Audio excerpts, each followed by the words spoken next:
Hi there, in this video, I will give you a very short guide on how you can calculate a lot size for trades you plan to place and then log on my FX book. So please listen carefully to each step that I will be explaining because I will describe everything clearly so you can follow along even if your screen looks a little different.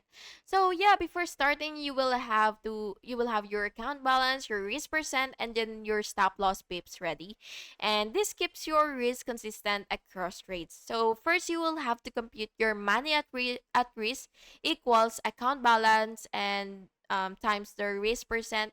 Uh, Second, you will compute the pip value for one lot, and then you will check broker or use USD pair approximation. For example, $10 per pip for one standard lot, and then the third, which is the lot size equals money at risk, this is the formula that you will basically just have to follow. And then once you place the trade, you will verify the lot size in your connected Myfxbook history to ensure that it matches your calculation.